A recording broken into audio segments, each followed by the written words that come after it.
السلام علیکم۔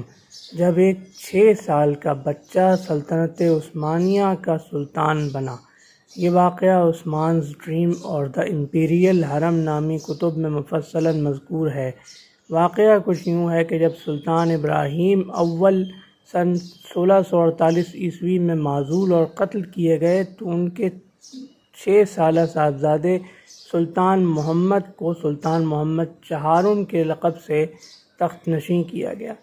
چونکہ سلطان محمد چہارم کی عمر اس وقت صرف 6 سال تھی، لہذا اصل اقتدار اور سلطان محمد کی سرپرستی دونوں سلطان محمد کی والدہ ترخان خاتون اور سلطان محمد کی دادی کلثوم سلطان المعروف کوثم سلطان کے ہاتھ میں تھی، جن دونوں خواتین میں آپس میں بھی چپقلش چلتی رہتی تھی، کیونکہ دونوں خواتین کو اقتدار مکمل طور پر چاہیے تھا، جو دوسری خاتون کو گوارا نہیں تھا۔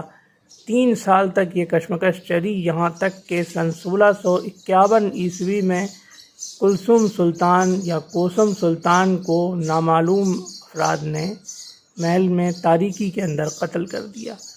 اس کے بعد سلطان محمد چہارم، جو کہ ابھی بھی صرف 9 سال کے تھے، ان کی تربیت، ان کی سرپرستی اور محل کا مکمل اقتدار کلیتاً ان کی والدہ ترخان خاتون کے ہاتھ میں آ گیا۔ سلطان محمد کی کل عمر،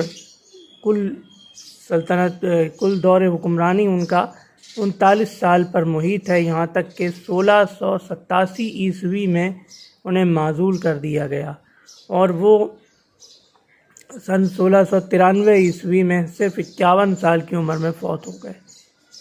یہ تھا سلطان محمد چہارم کے تخت نشین ہونے اور ان کی سرپرست ان کی دادی سلطان کلثوم سلطان یا کوثم سلطان کی پراسرار ہلاکت۔ پھر اس کے بعد سلطان محمد چہارم کی مکمل زندگی کا، وفات تک مکمل زندگی کا ایک مکمل واقعہ، جو کہ ایک طرح سے عباسی خلیفہ المقتدر سے ملتا جلتا ہے۔ عباسی خلیفہ المقتدر بھی 13 سال کی عمر میں تخت نشین ہوئے، خلیفہ بنے، اور چونکہ وہ بھی بہت تجربہ کار نہیں تھے، لہذا ان کے زمانے میں بھی اقتدار وزراء اور دوسرے امراء کے ہاتھ میں تھا۔ سلطان محمد چہارم اور مقتدر باللہ کے انجام میں اتنا فرق ہے کہ خلیفہ مقتدر 2 بار تخت نشین ہوئے اور دونوں بار معزول ہوئے، لیکن دوسری بار ان کو معزول کرنے کے ساتھ ساتھ شہید بھی کر دیا گیا۔ تو یہ تھا سلطان محمد چہارم اور مقتدر باللہ کی مماثلت اور سلطان محمد چہارم کی زندگی کا مکمل واقعہ۔ انشاءاللہ اگلی ویڈیو میں ہم سلطان محمد چہارم کے جانشین سلطان سلیمان ثانی کے کسی واقعے کے ساتھ حاضر خدمت ہوں گے۔ اللہ حافظ۔